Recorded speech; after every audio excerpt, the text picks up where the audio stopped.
Welcome everyone to the virtual diplomatic dialogue on the topic of war against Ukraine.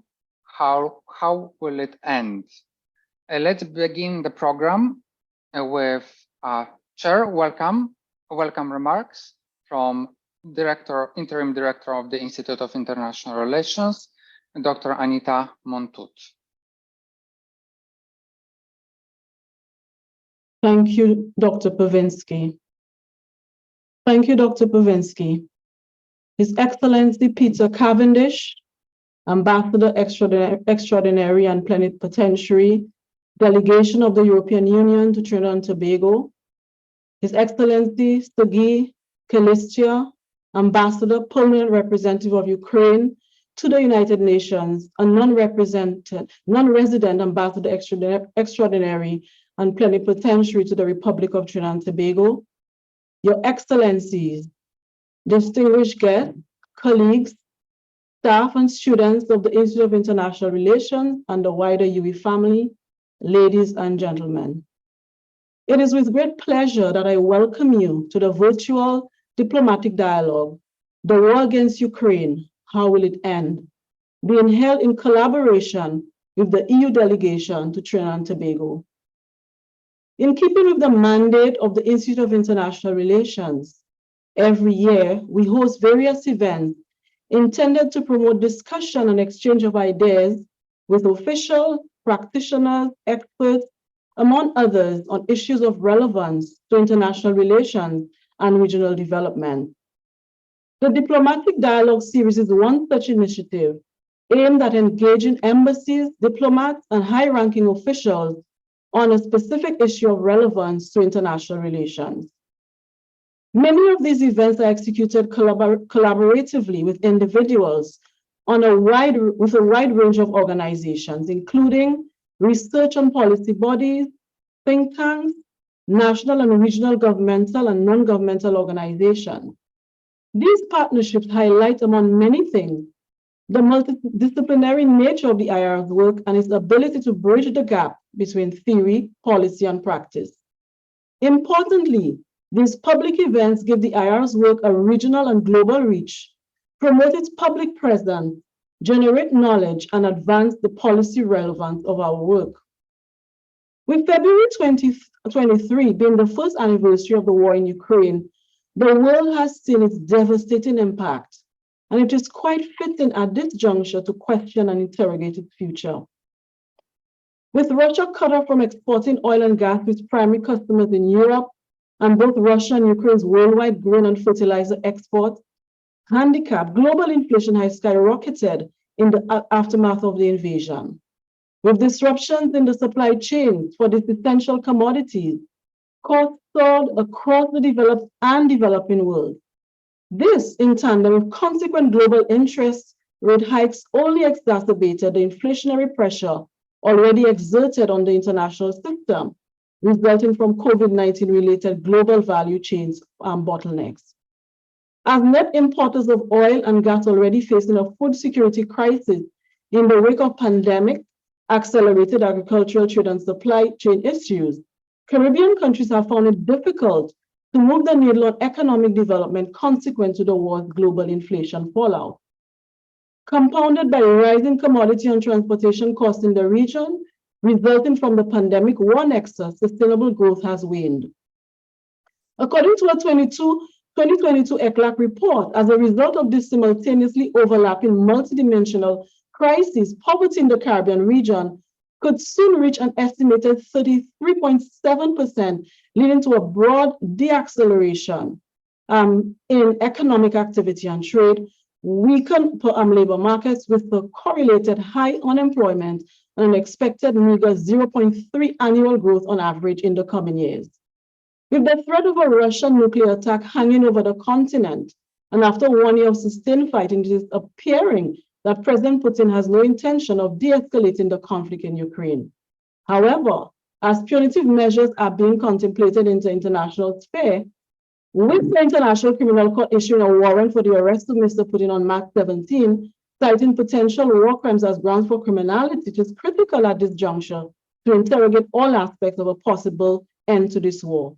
Indeed, the geopolitical consequences of this war are dire, particularly for the global south, where food and energy security interests are at stake, and for European and by extension, Western security and economic architectures. Based on the above, it has become extremely critical at this juncture to ask, how will this all end? We are indebted to the permanent mission of Ukraine to the United Nations and Ambassador Kyslytsya for agreeing to partner on this initiative. Ambassador, thank you so much for taking the time to share with us. We are privileged to be hearing it firsthand straight from the source. On behalf of the Institute of International Relations, I extend many thanks to the delegation of the European Union to Trinidad and Tobago for the opportunity to collaborate and bring this webinar to fruition. Finally, I would like to thank all our attendees for their interest and participation. Wishing all here a productive engagement and fruitful discussions. Thank you very much. Thank you very much, Dr. Montut. I would like to now invite His Excellency Ambassador Peter Cavendish, Delegation of European Union to Trinidad and Tobago, to deliver the remarks. Mr. Ambassador.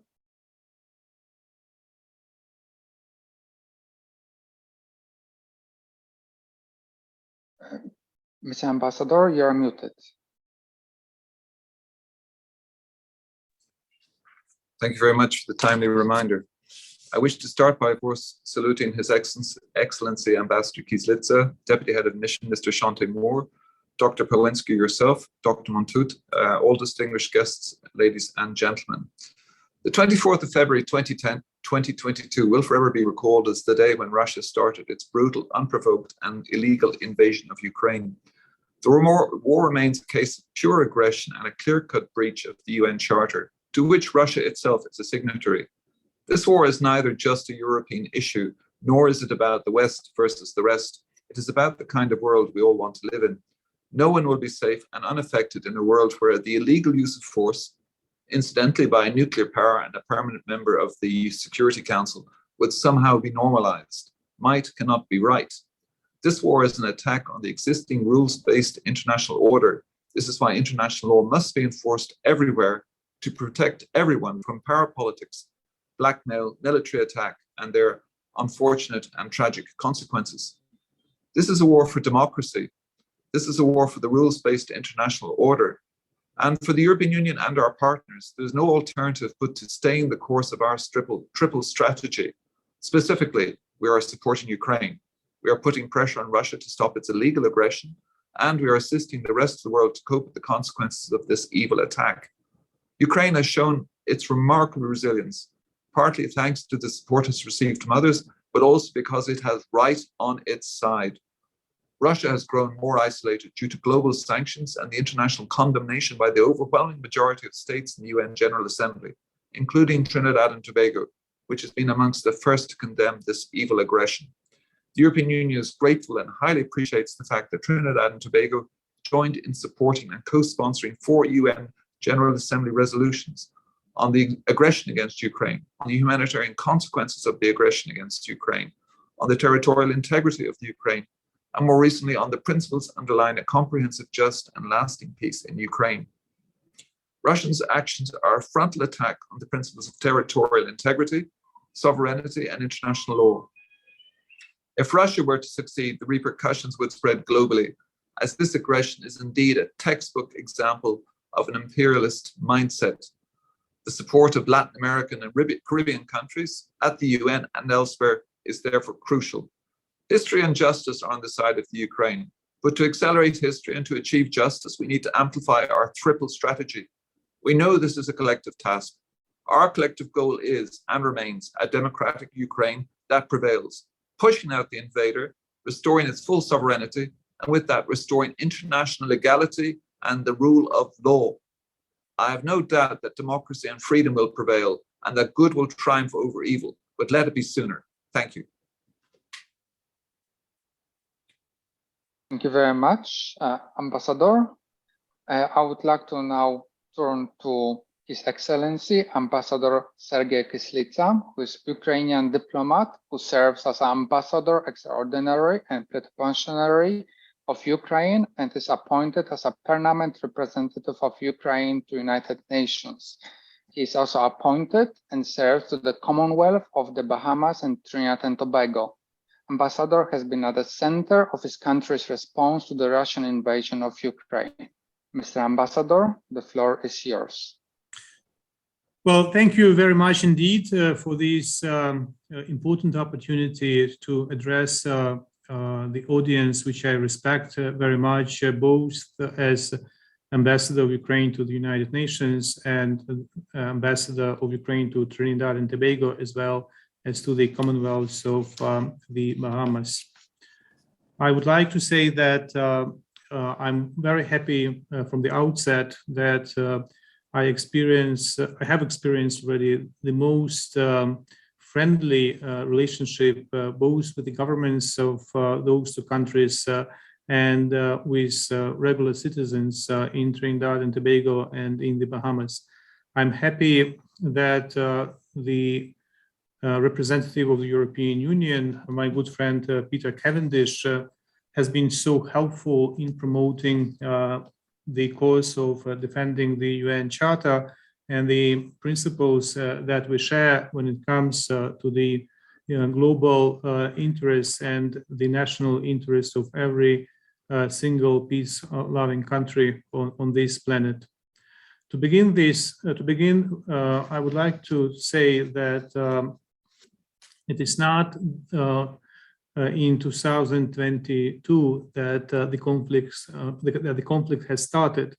The conflict had started in 2014 when in February and March the Russian troops moved into Ukraine, and in March 2014 the Russian Federation attempted to illegally annex the peninsula of Crimea that ever since remains temporarily occupied by the Russian Federation.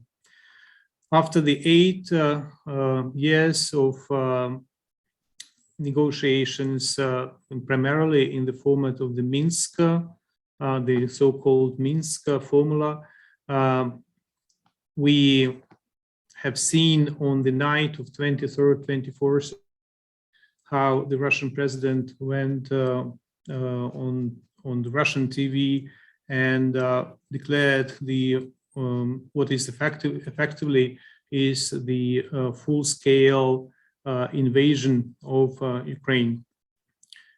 Ever since we've been fighting here in the United Nations to raise the global awareness and global solidarity to defend not only the Ukrainian territorial integrity, but to defend the principles on which we intended to build global security. I would like to give you a couple of figures and some facts. Since the beginning of the full-scale invasion, Ukrainian defenders liberated nearly half of the territory seized by Russia since February 24th, 2022.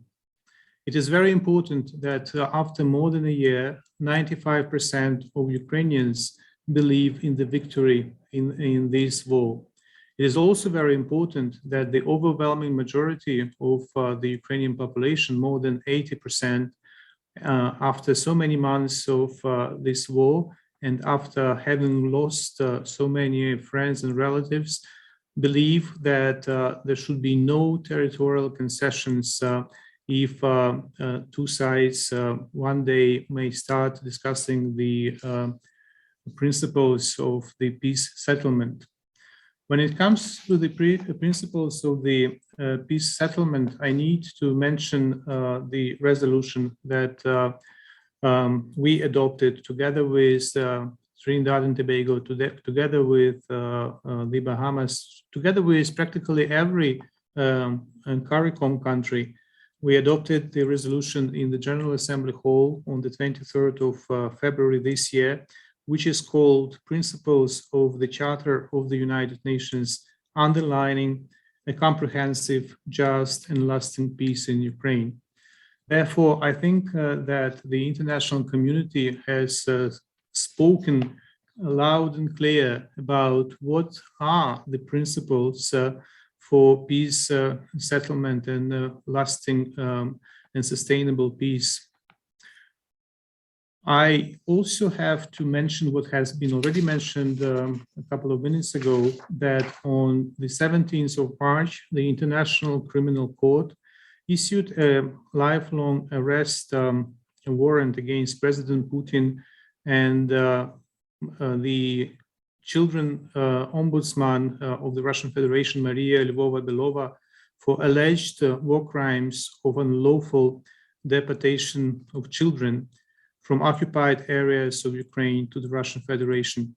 The ICC historic decision marks a turning point in the process of bringing to justice all those guilty of crimes committed in Ukraine, starting with the top leader of the terrorist state. To achieve military defeat in the territory of Ukraine and to push the Russian armed forces out of Ukraine is one of the most important priorities. However, I need to say that the military defeat of Russia in the territory of Ukraine would not mean the end, would not mean the final victory to all of us, because the final victory will be when the Russian Federation will cease to be the imminent threat to the international peace and security.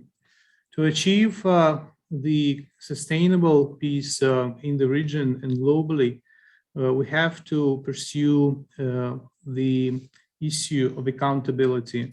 Because if the perpetrators of war crimes and crimes against humanity, perpetrators of the crime of aggression are not held to account, that will not allow us to break this circle of impunity, and none of us will stay safe, because if the country that invaded its neighbor will not be held to account, it will set up a precedent to many, unfortunately, around the world, because there are many countries around the world that feel unsafe and that may be targets for territorial invasions and grabs. The issue of human rights violations is very, very important. And that is why the Human Rights Council has established the Independent International Commission of Inquiry on Ukraine.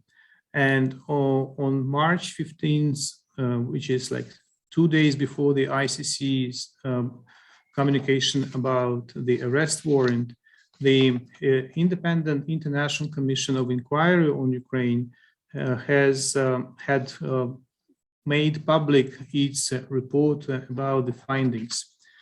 I would like to quote one of the paragraphs of that report, and I have to warn all of you that some of the findings of the Commission may be quite disturbing to your ears.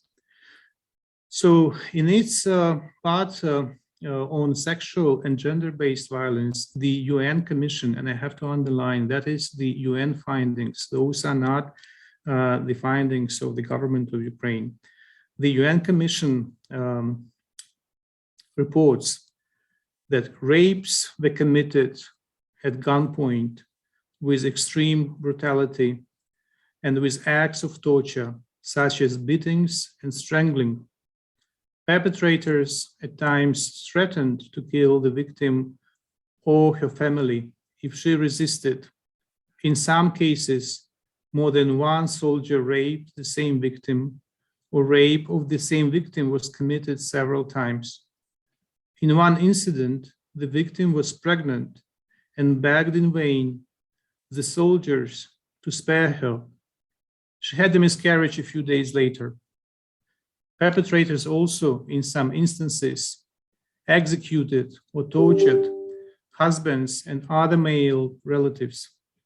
Family members, including children, were sometimes forced to watch perpetrators rape their loved ones. Those are the findings of the UN Commission. So you can imagine the level of the tragedy for thousands and thousands of Ukrainian citizens.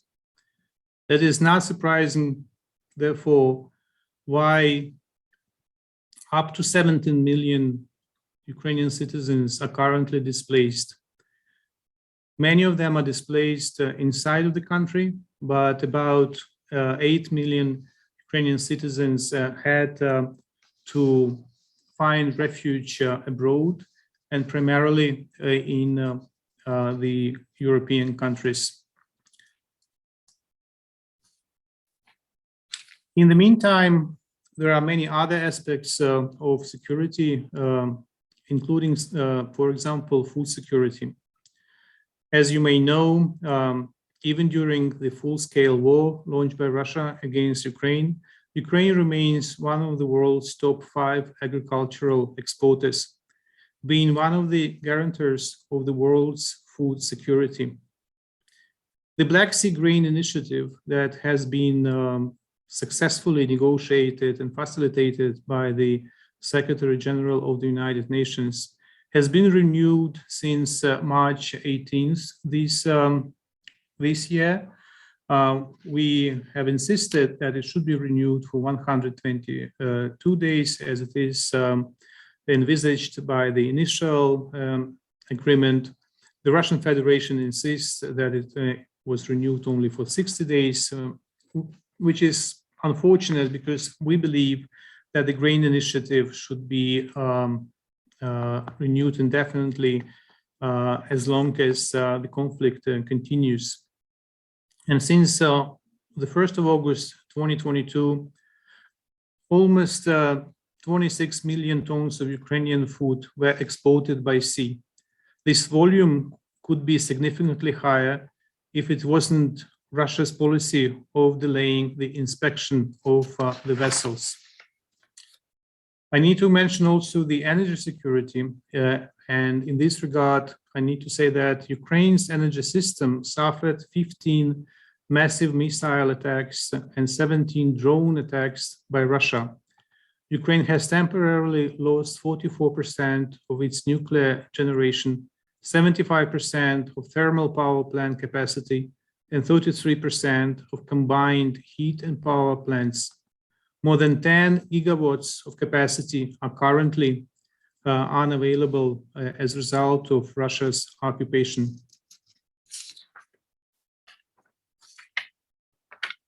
If you ask me what should be the specific steps taken to achieve peace, I would like to refer you to the peace formula and security guarantees for Ukraine that President Zelensky put forward on the 15th of November 2022 at G20 summit, and it consists of 10 specific points. And I'm happy that the resolution that we adopted, as I said, on the 23rd of February this year is basically based on those 10 points that are contained in the peace formula put forward by President Zelensky. On February 24 this year, during the G7 plus Ukraine summit, the world leaders confirmed their support for the implementation of the peace formula. Support for the peace formula was also demonstrated in the joint statement following the Ukraine-EU summit. I'm happy that this year we witnessed the active development of the cooperation between Ukraine and the CARICOM countries. Not long ago, our president had a chance to address the summit of the heads of state of CARICOM, and we are looking forward to implement some practical agreements that we have reached recently here in New York with the governments of Trinidad and Tobago and the Bahamas. I may also answer your questions about the United Nations and the context, multilateral context of this conflict, and how it is seen through the optics of the United Nations. I thank you. Thank you very much, Mr. Ambassador.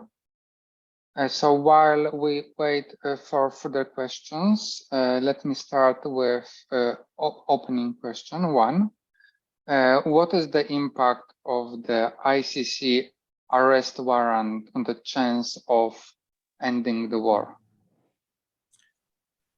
Well, the impact is very hard to underestimate, because basically we are dealing with a situation that for the first time since the United Nations was established, we have the leader of a country that believes that it is a permanent member of the Security Council being charged of war crimes. And that also sends a very important signal across the board, including to many members of the Russian government and Russian society, that the accountability for the war crimes is imminent. There are many conflicts around the world, and there were many conflicts around the world. And I think that the issue of impunity is basically one of the reasons that we still have these conflicts. And as I said, it's important to break the cycle of impunity. Thank you. Thank you very much. There's one question from the audience focusing on the potential of civil war within the Ukraine, and what might be the potential repercussions for the integrity of the Ukraine in case of such a civil war. No, I cannot agree with that premise. There is no potential for civil war in Ukraine. And we can see that the reaction of the local population in the areas that have been deoccupied after the invasion, and how desperate the citizens and residents of those territories were when it comes to the return of the Ukrainian authorities and control of those territories. There is no potential for civil war. There is potential for social problems, because the level of devastation of those areas can only be compared to the devastation of those areas in the years of the World War II. But in some cases, like for example, Mariupol, that was also occupied by the Germans. You can't compare the German occupation with the Russian occupation, because the city, unlike during the World War II, is basically razed to the ground, and tens and tens of thousands of citizens are killed. That's surpassed by all accounts the horrors of World War II when it comes to that part of the country. So I don't really see the potential for civil war. None of our partners sees potential, and neither the international organizations see such a potential. Thank you very much, Mr. Ambassador. There's another question referring to the past, specifically on the invasion of Crimea. Was the response at the time insufficient, and that potentially translated into invasion a year ago? I totally agree with this statement, because as we remember, the occupation occurred in March 2014. And I remember very well how myself and other members of the Ukrainian delegation, we went to New York. We tabled draft resolution on territorial integrity of Ukraine. And we were happy at that moment that 100 out of 193 countries voted in favor of the resolution in support of the territorial integrity, which from today's point of view was not enough, because 100 of 193, when it comes to the territorial integrity, it's not such an impressive number. And I think that the reaction of the international community to the occupation of Crimea and the weakness of that reaction led Putin and his regime to believe that they can do similar things unpunished, and in general terms, I think that in the course of the last at least 20 years, the reaction of the international community to many ugly deeds by Putin and his regime was very, very weak. Let's remember what happened to parts of Moldova that were effectively occupied by the Russian Federation in the 90s, and a puppet regime was installed in Transnistria. Let's recall what happened in 2008 when the Russian Federation invaded parts of Georgia, and today 20% of Georgian territory remains under effective occupation, if you ask me, of the Russian Federation. And let's remember what happened in 2014. So every time something happened, the world expressed its concern, and that was not really followed by any specific actions to prevent eventual aggression. Thank you. Thank you, Mr. Ambassador. Follow-up questions. You mentioned that the reaction in case of Crimea was insufficient.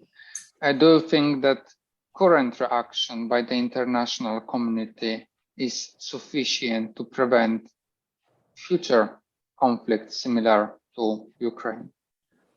And all of us are very, very much inspired by the unity of the international community, because, as I say, 141, 143 countries vote in favor of the resolutions in the General Assembly that are very fundamental, that are setting the principles, that are setting the framework, that designate the Russian Federation as the aggressor state, that speak about the accountability. So that is very impressive. But you have to look also not only on how many countries support Ukraine, but also how many countries side with Russia, and what kind of countries side with Russia. And I'm say, but if Russia is supported in some cases just by 4 or 5 countries, and those countries are North Korea, Syrian Arab Republic, and similar countries, that doesn't really make the Russian case stronger. On the other hand, it has also become apparent that the architecture of international security, as designed in the middle of the last century, is effectively flawed when it comes to its ability to prevent and to deal with the situation when the aggressor is a permanent member of the Security Council, because the fact that Russia is allowed to exercise the Soviet veto right in the Security Council effectively immobilizes the Security Council from taking any meaningful decisions and actions to prevent or to stop this conflict. But fundamentally, it is also important to say that imagine a situation when the Russian Federation has no veto right in Security Council, and we are able to draft a decision to stop the war that demands immediate withdrawal of the Russian troops from the territory of Ukraine. This decision is carried by the Security Council and is sent to Moscow, and Putin receives this decision, he reads this decision, and do you really believe that he will immediately call his defense minister Shoigu and demand total withdrawal of the Russian troops? No, it won't happen. And it won't happen because we reached all of us. We reached the point where we are dealing with the regime that cannot care less about the opinion of the Security Council or the position of the General Assembly or individual governments. And unfortunately, we have to revisit this situation when the war is over, and we have to look how the global security system, including the United Nations, should be reformed to try to prevent similar things from happening in the future. Thank you very much for this extensive explanation, Mr. Ambassador. There is a related question on certain countries that do not follow the sanctions, especially in this case, China, and what would be the role of China in possible peace talks or ending the war? Well, China is one of the most important countries globally because China is the fully fledged, unlike Russia, permanent member of the Security Council, and by virtue of the UN Charter, the special responsibility for maintenance of peace and security is on the permanent members. China is also one of the most important economic powers. Therefore, the role of China is a key role. China, I often hear that China sides with the Russian Federation when it comes to votes in the Security Council or in the General Assembly, which is not exactly true, because I believe that China is guided by the Chinese national interests, and it's very obvious lately that even the last visit of the Chinese leader to Moscow indicates that China is availing of this unique opportunity that it has right now to make the best of the situation and to get as much access to the Russian natural resources and other things for the sake of Chinese development and boosting its strategic global powers. The Chinese government made public on the night of the 23rd of February the set of principles for peace in Ukraine. Many of us expected that they would put forward a plan, but eventually it was not a plan. It was a compendium of different positions. In fact, it is called the position paper. So, as I said, we have on the same day approved the UNGA resolution on the principles underlining, on the principles of the UN Charter underlining just and sustainable peace in Ukraine. And I think that whatever and whoever may put forward as a peace initiative in the future, it should be referred to those principles approved by 141 countries. The Ukrainian president confirmed many times publicly that he would be willing to discuss with the Chinese leader any peace initiatives. But I don't believe that Ukraine and the Ukrainian president are willing to discuss any versions of peace settlement at the cost of the Ukrainian territories. That is totally not acceptable to the Ukrainian side and to the Ukrainian population. Ukraine is a democratic country, and I think that population of Ukraine, citizens of Ukraine, would not allow any president or any prime minister or any government of Ukraine to make territorial concessions, even for the sake of ending this war. Thank you very much, Mr. Ambassador. One of the questions refers to the narrative at the very outset of the war, justifications behind the war for Ukraine wanting to join NATO. Do you think that this possibility of Ukraine willing to join NATO in the future might extend the length of the war?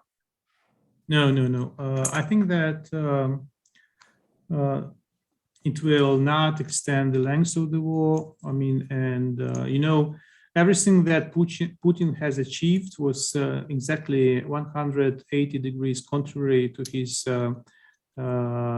declared intentions, especially when it comes to the expansion of NATO, because as you know, such countries, Finland and Sweden, that were historically neutral countries, and they had like 20-30% support of the perspective of them joining NATO before the full-scale aggression. The situation was exactly the reverse after the aggression of Putin started, and up to 85% of population, both in Finland and Sweden, is in support of joining NATO. So I think that it is the right of any country in Europe to consider what kind of security arrangements they may like to have to ensure their security. And NATO membership is part of the Ukrainian constitution. The aggression of the Russian Federation made the resolution, the resolve of the Ukrainian citizens to join both NATO and the European Union only higher. So I think that that would not be part of the proposals at the negotiating table if negotiations will ever start. Thank you very much, Mr. Ambassador. What does Ukraine need from international community to succeed in this war without further escalating the conflict? It is the Russian Federation that escalates the conflict. It is not Ukraine or allies who escalate the conflict. Ukraine has the intrinsic right for self-defense according to the Article 51 of the UN Charter, and we fully exercise this right to self-defense. We can do it on our own, or we can do it collectively with our allies and partners. What we need from the international community, we need the international community to stay united as it is until now when it comes to the principles that are underlining peace in Ukraine.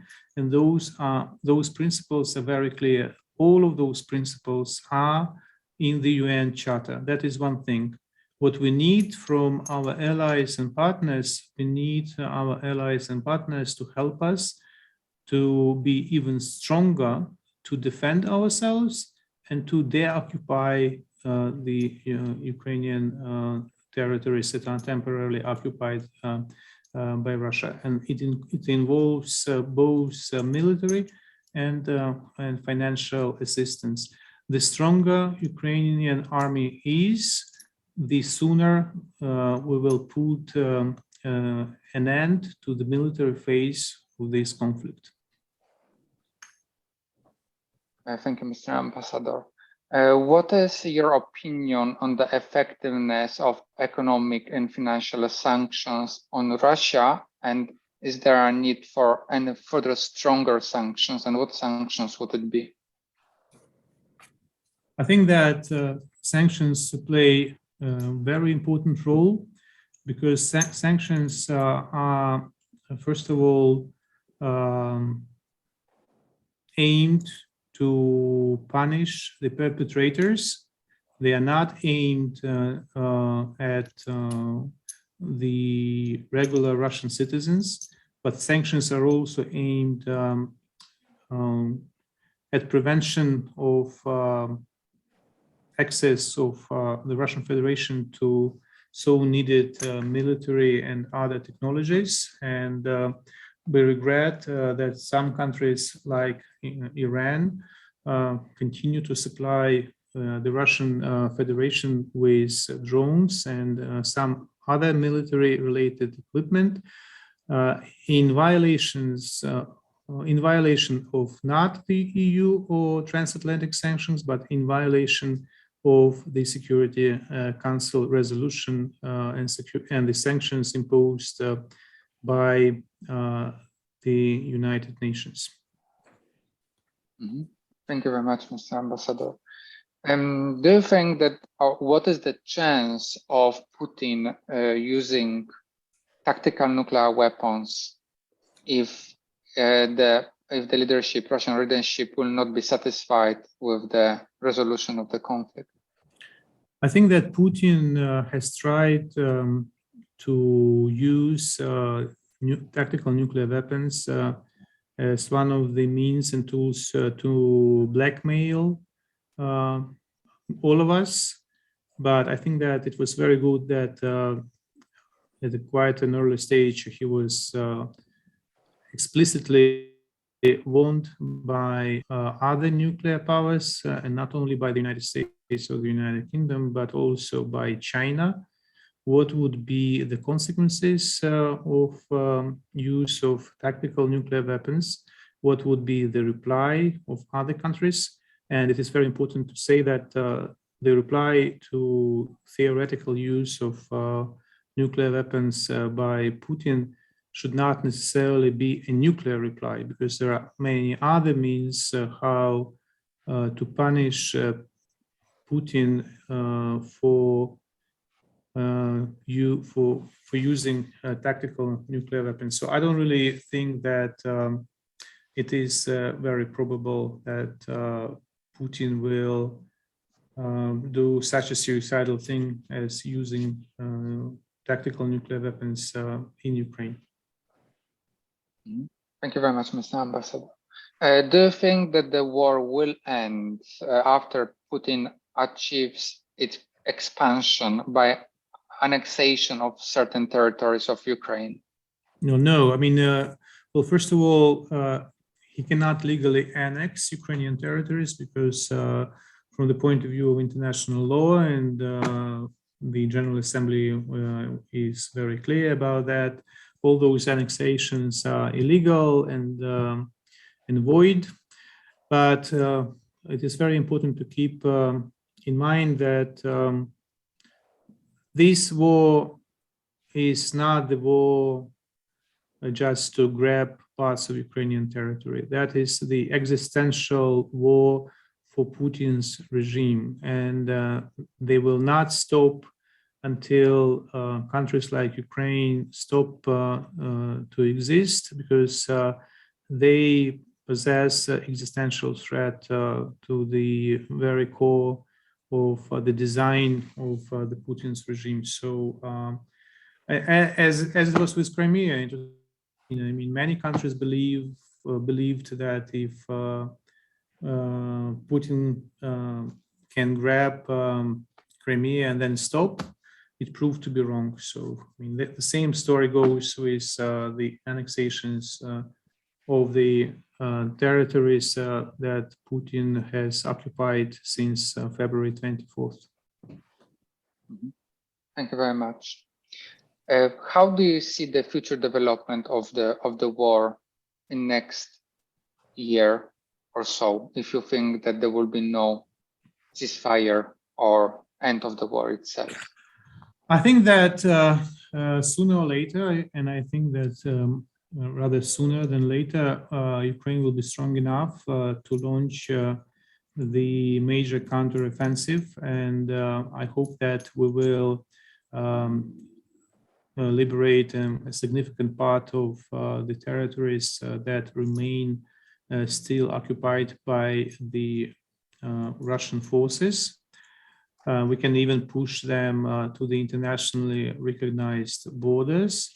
But once again, as I said before, even the total removal of the Russian troops from the territory of Ukraine does not necessarily mean that the ultimate victory is achieved, because the Russian Federation, with its current regime, will continue to present an imminent security threat to its neighbors, as long as Russia does not reform itself, as long as Russia has no democratically elected government.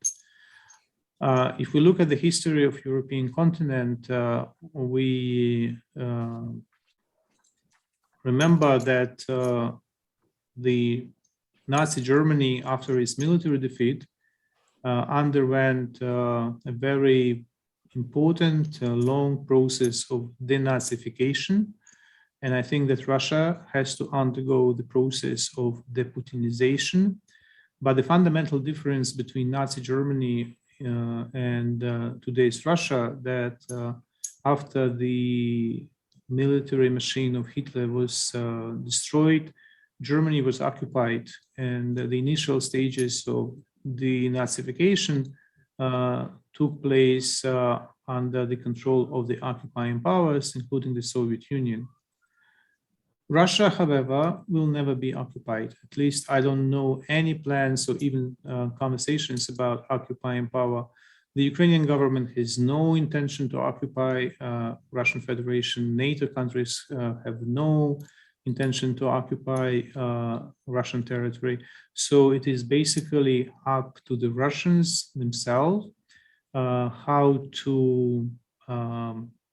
return to the path of the democratic development, and how to start building a country that many years from now may be a friendly, good, neighborly oriented country. So, you know, that is an open question, and I don't think that there is anyone on this planet who has a ready available recipe how to achieve this goal. Thank you very much, Mr. Ambassador. On the topic of the deputization, do you think that after Putin is no longer a leader of the Russia, do you think that this might end in a civil war, internal civil war, and fragmentation of Russia? I'm not sure. I'm not sure about that, because even though Putin is a symbol of the regime, is the most powerful leader and dictator in the country, the regime as such has many supporters in Russia, and I'm sure that leaders, so-called leaders of democratic part of the Russian society, if there is any at all there, like Navalny, they have no chance to be elected by public. They have a very, very limited support. Russia has no traditions of democratic elections. However, I may say that I do not exclude that there will be mutiny in different parts of the Russian Federation. There will be some attempts to leave the Federation, but I think that the scenario when the Russian Federation falls apart is not very probable. Mm-hmm. Thank you very much, Mr. Ambassador. Speaking on the topic of United Nations you mentioned before, based on the response of the Security Council to the conflict, do you think that Security Council should be reformed? In what way? I think that everyone wants the Security Council to be reformed, and we all want the Security Council to be reformed, and that's a never-ending story. I mean, the conversations and intergovernmental negotiations about the reform of the United Nations and of the Security Council, they are taking place for many years. what the current situation made it absolutely clear that the Security Council is not the effective tool, an effective tool to prevent conflicts when we deal with an aggressive state who has the rights of permanent member. However, I don't really register the readiness of other 4 permanent members of the Security Council to launch the reforms that will be very deep and fundamental, because many of them, including the United Kingdom, the United States, China, France, they do not want, even in theory, lose any of their powers, any of their exclusive powers that they got as a result of the 1945 arrangement. But nevertheless, it should not discourage us from pushing for the reforms. I do not believe, however, in the usefulness of mechanical expansion of the Security Council, because I don't believe that enlargement per se, without changing the rules and methods of work of the Security Council, will guarantee that that body will be more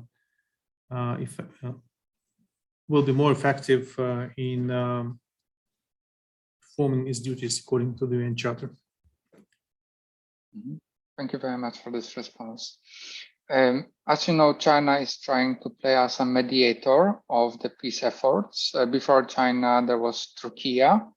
Do you think that there is a need for more unified mediation effort by several countries rather than individual?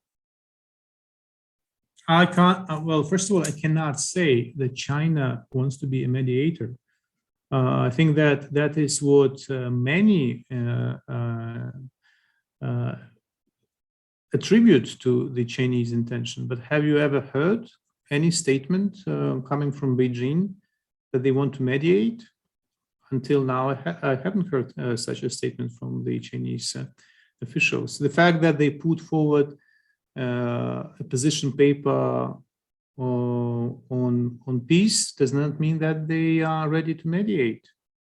You know, if they are ready to mediate, then I think that they should avail of what President Zelensky said and call him and speak to him and to explain how do they see their role. But so far, I don't think that China was mediating. Turkey was the government of Turkey was very, very helpful. And we shall commend the government of Turkey and personally President Erdogan for his role, for example, in negotiating behind the scenes this grain deal. And I think that without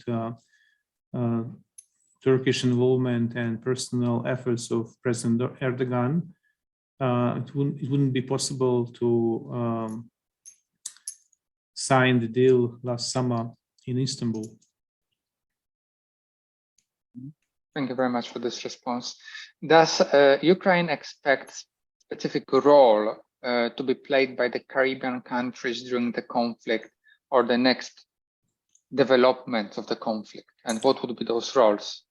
Look, the Caribbean countries, every Caribbean country, every, doesn't really matter what the name or what the size, and it doesn't really matter that most of them are very small. They have the same vote in the United Nations General Assembly as the United States or as Canada or as Germany or as Australia. So the size of the country doesn't matter. All of them are sovereign nations. All of them have the same rights in the General Assembly as all of us. And I think practically every government of of this region should be commended for their very principled position when it comes to the defense of the UN Charter and the principles of the UN Charter. So I think that the citizens and the governments of practically every country of the region should be proud of their position. And I remember very well, for example, the statement of the Foreign Minister Brown of Trinidad and Tobago during the last high-level segment of the General Assembly in September. And I would like to use this opportunity to express my particular thanks to him and to the government of Trinidad and Tobago. Thank you very much, Mr. Ambassador. It seems that we don't have any more questions. Would you like to add anything to your presentation before, or anything to the questions that have been asked before?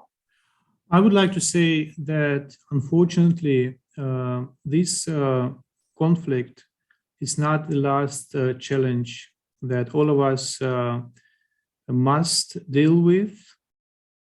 And the sooner the conflict is over, the more efforts, the more resources we will have to deal with climate change, which is a particular challenge to this region. As I said at the beginning, we just opened the first since 1977 water conference, and there is no life without water, you know.